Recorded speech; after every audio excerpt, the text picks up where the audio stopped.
সুস্মিতা, বয়স ৪০, একজন সফল গায়িকা। তার সুরেলা কণ্ঠ একসময় শ্রোতাদের মুগ্ধ করত, কিন্তু হঠাৎ এক অজানা শারীরিক সমস্যার কারণে তার কণ্ঠস্বর যেন হারিয়ে যেতে শুরু করে। সুস্মিতার জীবনে ধীরে ধীরে কিছু জটিল শারীরিক উপসর্গ দেখা দেয়। গলার চরম শুষ্কতা, মনে হয় গলা যেন শুকিয়ে কাঠ হয়ে গেছে। কণ্ঠস্বরে ফাটল, গান গাওয়ার সময় কণ্ঠস্বর ভেঙে যায়। মুখের সমস্যা, জিহ্বায় এবং ঠোঁটে পুঁজযুক্ত ফোস্কা ওঠে। নাসারন্ধ্রের সমস্যার মধ্যে নাক দিয়ে শ্বাস নিতে কষ্ট হতো। অস্থিরতা, এই অবস্থার জন্য মানসিক অস্থিরতা এবং রাগ বাড়তে থাকে।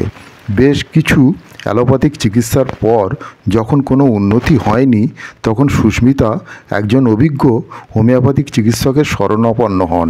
চিকিৎসক তার সমস্ত উপসর্গ মন দিয়ে শোনেন এবং পর্যবেক্ষণ করে বলেন, তোমার রোগের জন্যে অরামট্রিফাইলাম সবচেয়ে উপযুক্ত ঔষধ হবে। এটি কণ্ঠস্বর এবং গলার সমস্যার নিরাময়ে খুবই কার্যকর একটি ঔষধ।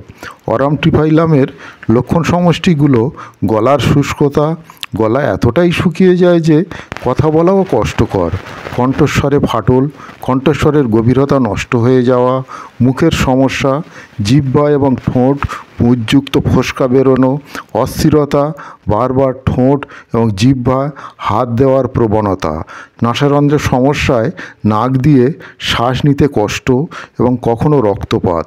চিকিৎসক তাকে অরামট্রিফাইলাম 30 দিনে 2 বার এবং মুখের সমস্যার জন্যে উপযুক্ত লোশন ব্যবহারের পরামর্শ দেন।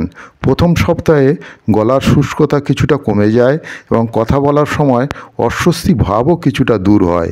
মুখের ফোলা ভাবগুলো শুকোতে শুরু থাকে এবং দ্বিতীয় সপ্তাহে কণ্ঠস্বর আগের তুলনায় পরিষ্কার হতে থাকে। নাসারন্ধ্রের শ্বাস প্রশ্বাস সহজ হয়। 1 মাস পর সুস্মিতা আবার তার সুরেলা কণ্ঠ ফিরে পান, গান গাইতে সক্ষম হন। সুস্মিতা বলেন, আমি ভাবতেই পারিনি যে এমন একটি ঔষধ আমার জীবনকে এতটা বদলে দেবে। অরামট্রিফাইলাম আমাকে শুধু শারীরিক স্বস্তি দেয়নি, মানসিকভাবে শক্তিশালীও করেছে। অরামট্রিফাইলাম মুখ, গলা এবং নাসারন্ধ্রের সমস্যার জন্যে একটি অত্যন্ত কার্যকর হোমিওপ্যাথি ঔষধ। এটি শুধুমাত্র শারীরিক উপসর্গ দূর করাই নয়, মানসিক শান্তিও ফিরিয়ে আনে।